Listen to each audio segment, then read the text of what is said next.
Okay, so who's currently the greenest of them all?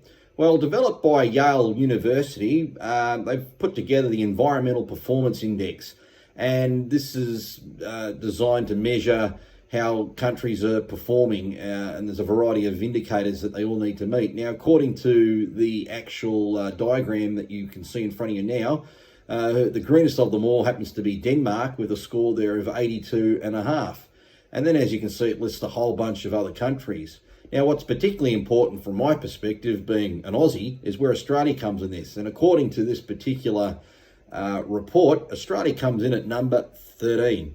Yet you would believe the media think we're one of the worst in the world. The media's all over Australia's back on we're not doing enough. You know, this is the country of Australia that has global emissions of around about 1.3%. That's it, folks. We're small beer.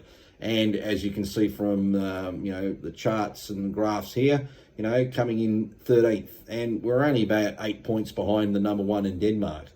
So it just goes to show, we're doing okay as a country. So are a whole bunch of other good countries as well.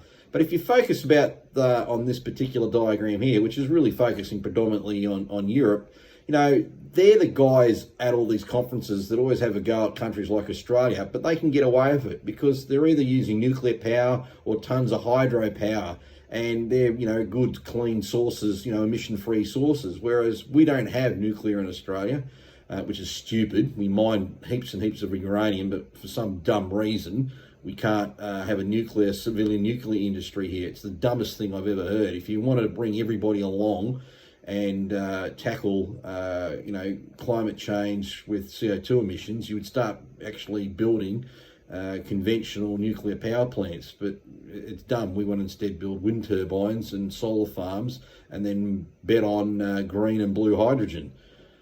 Anyway, that's another story. That's a bit of the politics on it. But I just wanted to show people this is just where the state of play is right now in terms of how countries are actually taking their responsibilities. And as I'm concerned, Australia comes in at 13th, and we're doing pretty well. I mean, we're beating the Kiwis. That's a win. They're at 19th. Anyway, stick around. We've still got a few more things we want to talk about. The idea is to become fully informed on what's going on, because the mainstream media don't do a great job keeping you informed with real things. So stay there. Keep going.